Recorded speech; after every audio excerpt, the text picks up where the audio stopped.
La voz de los protagonistas. Contacto telefónico. Y nos da muchísimo gusto recibir vía telefónica al licenciado Diego Fernández de Ceballos, connotado panista, un ícono en la vida política nacional, ex candidato presidencial, ex legislador entre una serie de cargos, quien está con nosotros. Licenciado, muy buenos días, gracias por acompañarnos. Le saludamos Marcela Pámanes y un servidor, Juan Ceballos Aspe. Juan y Marcela, buenos días a ustedes y a su audiencia. Gracias por marcar y estoy atento a lo que ustedes me pregunten. Y bueno, pues para que comparta con el auditorio su impresión, su opinión sobre el momento que está viviendo nuestro país. Desde luego, con grandes desafíos, con problemas muy dolorosos que todos conocemos y que no es necesario comentar, porque pues todos los días los medios de comunicación nos informan, todos los días nos enteramos, pero también un país con muchas potencialidades, Juan y Marcela, un país con muchos seres humanos, hombres y mujeres de buena voluntad, que están trabajando para vivir, para hacer más grande a su país. Lo que pasa es que las malas noticias abarcan todo el espectro noticioso, pero también hay que ver, sobre todo esa gente del norte, como día a día da testimonio de su valía y de su compromiso con la vida, de su compromiso con México. Creo que hay un país, repito, con grandes desgracias, con grandes tragedias, pero también con grandes potencialidades y con grandes valores humanos. Ahora, ¿cuál es su impresión de los comicios del próximo 5 de junio? ¿Qué espera usted de ellos, sobre todo ante la turbulencia política, económica y social que se está viviendo en el país?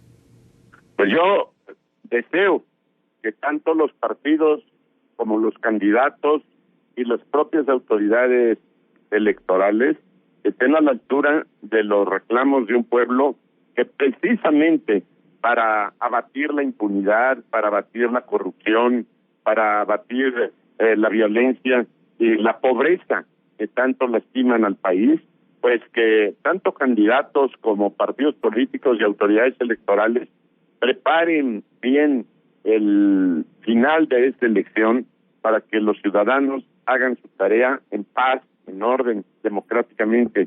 Mira, Juan, mira, Marcela, yo considero realmente un acierto de algunas candidaturas que tenemos a la vista, como por ejemplo la de José Rosas Aispuro, en una coalición PAN y PRD allí en Durango, porque se trata de una propuesta muy interesante para los electores con toda seguridad, porque hablamos de un hombre que pues ha ganado una fama de ser honesto y de ser capaz.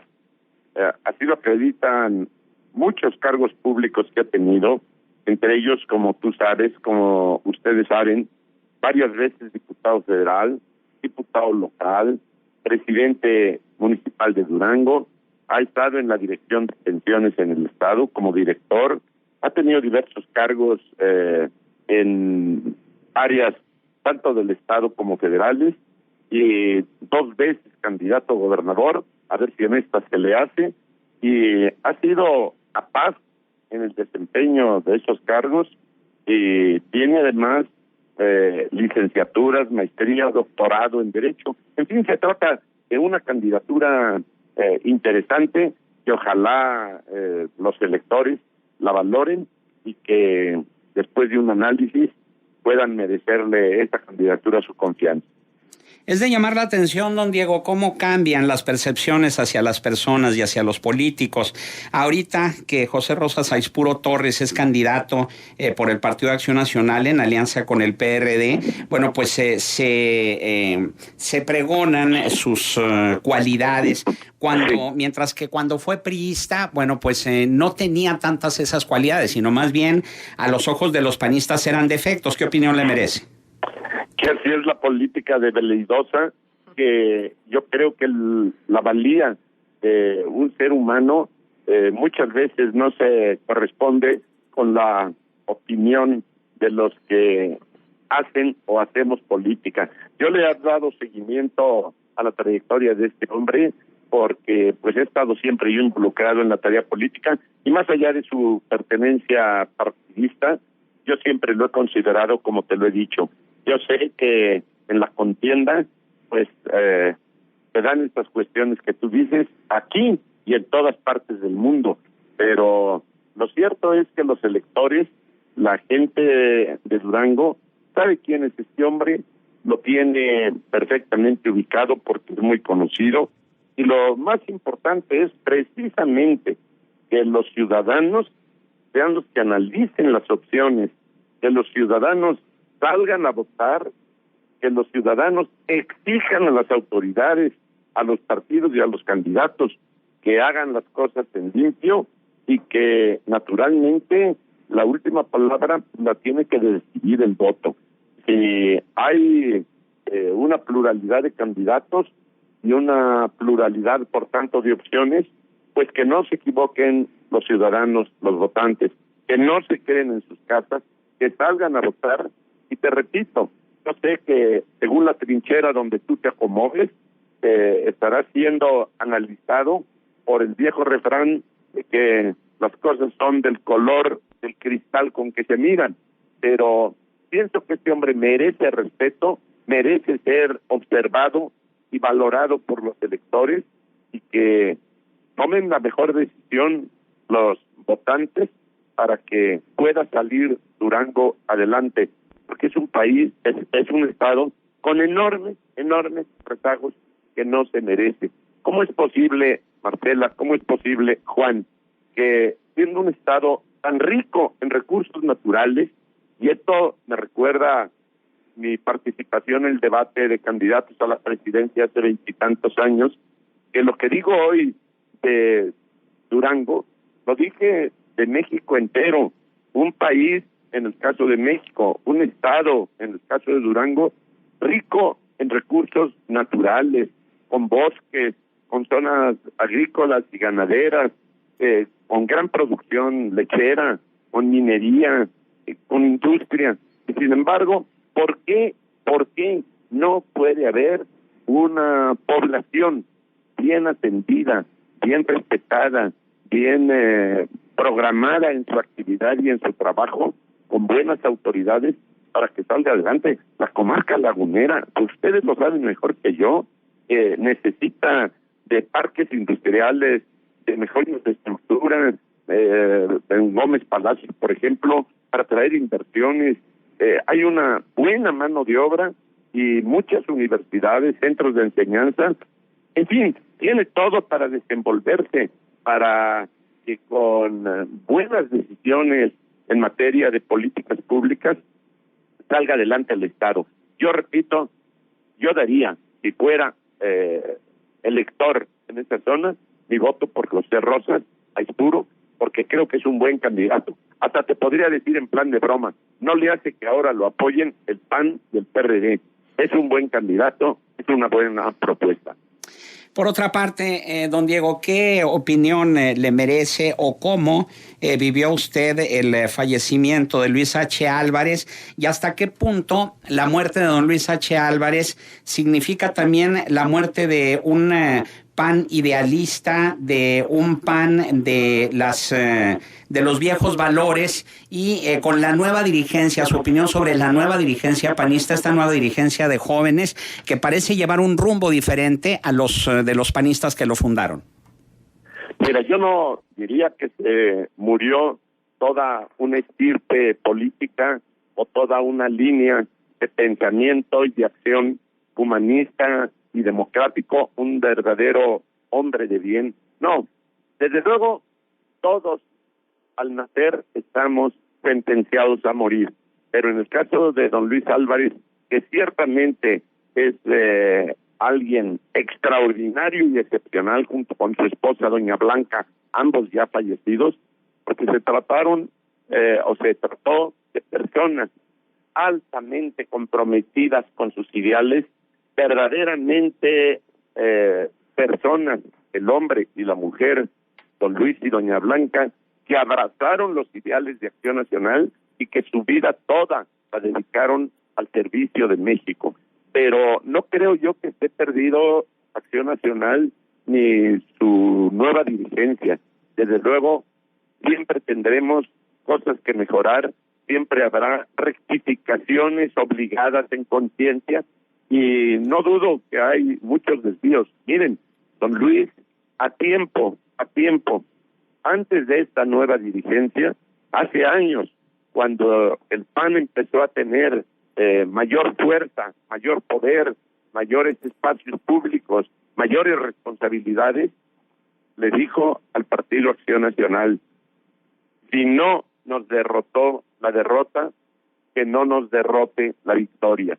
Y desgraciadamente hay que reconocerlo, por doloroso que sea, cuando Acción Nacional luchaba desde la pura oposición para cambiar la vida pública, había muchos más liderazgos con generosidad, con limpieza, que ahora no están en el número, en la cantidad, en la profundidad que quisiéramos y que necesitamos en México. Pero todavía hay mucha gente de bien, muchos jóvenes. Yo apuesto porque la dirigencia nacional y las dirigencias estatales recobren esa actividad, esa decisión, esa línea de comportamiento que en algunos momentos no está claramente sustentada. Por supuesto, el saldo del trabajo de Ricardo Anaya es muy positivo, en mi opinión, de la dirigencia en muchas partes de la República vale la pena reconocer y respetar, pero también hay que advertir que en muchos momentos podemos encontrar que cuando estaba el gobierno y el poder concentrado, ahí estaba concentrada también la ambición desacomodada, la corrupción, el egoísmo. Y a la hora que se democratiza el poder, pues también se van democratizando, por desgracia, las grandes pasiones, y se encuentra ahora en todos los partidos, incluyendo la sacrosanta Morena, en todos los partidos, una serie de cuestiones que no son correctas y que se deben rectificar. Don Diego, buenos días. Le saluda Marcela Pámanes. Y a Marcela, propósito de lo que usted ha dicho en esta última frase, ¿Andrés Manuel López Obrador sigue siendo un peligro para México? Mire, yo no sé ya qué cosa en este país es peligro, como podría ser para Estados Unidos y para el mundo el señor Trump. Lo que sí digo es que a mí me parece que resulta absolutamente repugnante, inadmisible, obsceno, que haya un ser humano en cualquier área de la vida social o política que se presente a sí mismo como impoluto, como alguien que jamás ha tenido un error o un desvío, que no merece ninguna crítica de ninguna naturaleza, y que a partir de él todo lo demás es perverso, todo lo demás es mafia, todo lo demás es corrupto. Para mí, sencillamente, eso es una marca de locura o de cinismo o de las dos cosas.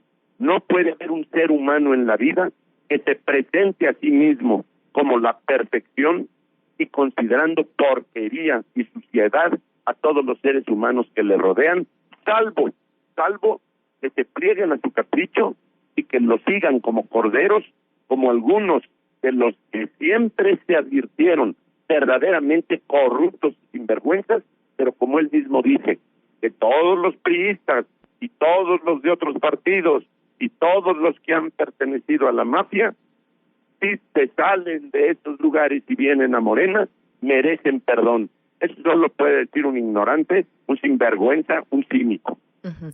Platicamos con don Diego Fernández de Ceballos. Le quiero preguntar, el proceso del 5 de junio, donde están en juego 12 elecciones para gobernador en 12 estados del país, ¿pudieran ser una antesala de lo que ocurrirá en el 2018? ¿Cómo se para el PAN frente a ese proceso electoral que ya todo el mundo tiene la mira puesta en él? Desde luego la próxima elección, Marcela, va a ir perfilando las capacidades y las posibilidades de los partidos y desde luego el sentimiento y las decisiones de los electores. Pero acuérdate que de un día para el otro todo puede cambiar. Si algo nos enseña la vida es que en la política generalmente lo que uno imagina que va a suceder no sucede. pero desde luego las próximas elecciones van a tener un anteproyecto, una antesala de lo que puede ser la elección presidencial. Sin embargo, también hay que decirlo que si no tenemos ni siquiera garantizado un minuto más de vida, mucho menos podemos garantizar que lo que se vea en estas elecciones se va a reflejar exactamente en la que sigue. Pero sí nos va a ir indicando cómo crecen o decrecen las fuerzas políticas, y después veremos también quiénes son los candidatos, porque antes pues un partido a la buena y a la mala arrasaba con todo, pero ahora ya la fuerza de los candidatos, la aparición de los independientes, la mayor información, la mayor apertura de los medios, de un día para otro pueden cambiar. Por ejemplo, era impensable que Nuevo León hubiera tenido con un candidato que surge como independiente una gubernatura en la mano y que arrasara con los demás partidos establecidos, y lo mismo en Guadalajara y lo mismo en algunas otras partes. En fin, va a ser interesante lo que sucede en estas elecciones. Nos puede anunciar más o menos cómo va a estar el final, pero va a depender de los candidatos y de los que lleguen a ese final. Acuérdense, por ejemplo, el trágico caso de Colosio. Todo mundo lo consideraba presidente y el señor no supo, ni siquiera se enteró en qué momento dejó de existir. Uh-huh. ¿Usted ve a una candidata mujer abanderando a su partido para el 2018? Sí, por supuesto, y para que no nos perdamos en mucho tiempo, pues ahí está Margarita. Bien. Por otra parte, don Diego... querías preguntarme algo, ¿verdad?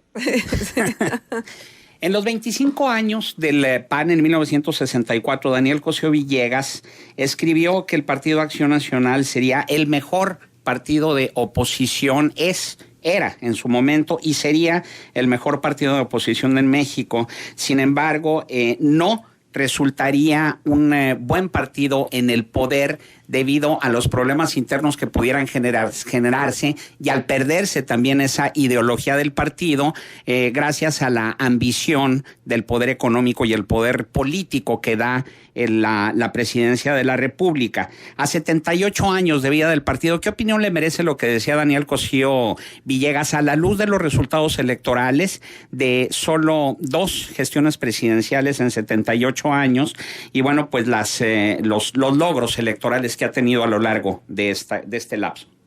Bueno, que como toda acción humana, como toda empresa humana, con luces y sombras. Pensemos, por ejemplo, y no desvío la respuesta, simplemente hago una acotación al margen.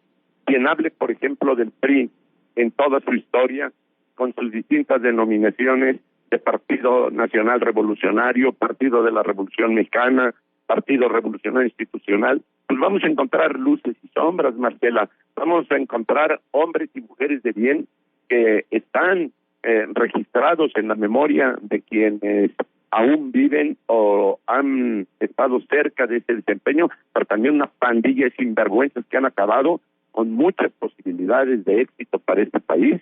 Y si nos vamos a los demás partidos, todos vamos a encontrar igual hombres y mujeres de gran generosidad, con verdadero compromiso de hacer de la política una tarea limpia, generosa, servicial, y también gente deshonesta, porque la condición humana está en todas partes y las virtudes y los defectos igual se hallan en un partido que en otro. Lo que pasa es que mientras Acción Nacional estaba siendo opositor, pues naturalmente no disponía del poder público, de la capacidad de manejar dineros y de controlar situaciones que en el ejercicio del poder de repente pues aparece también la maldad. Pero yo me quedaría con lo positivo en este momento de que el pueblo de México ya no se deja manejar por ninguna institución política, por ningún caudillo, y que en cada caso va decidiendo a su manera de ver, de entender y de querer lo que es mejor para el momento en que le toca decidir. El pueblo de México está más atento, más alerta, más participativo, y yo creo que finalmente culpar de todo lo malo o cargarle todo lo bueno a los políticos es absurdo.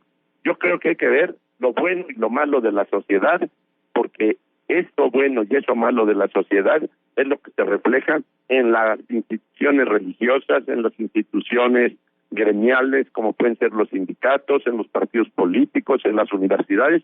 Ahí está lo bueno y lo malo que hay en el mundo, Marcela. Muy bien, licenciado Diego Fernández de Ceballos, nuestro agradecimiento por su valiosa participación aquí en Contextos. Mucho más agradecido yo, y sí recordarle a los electores, no pidan a los políticos que cambien el rumbo de su patria. Pidámonos a cada ciudadano hacer la tarea, elegir en conciencia y elegir lo mejor para poder después apoyarles y exigirles a quienes alcancen el cargo público. Un abrazo, gracias y hasta pronto. Buenos días.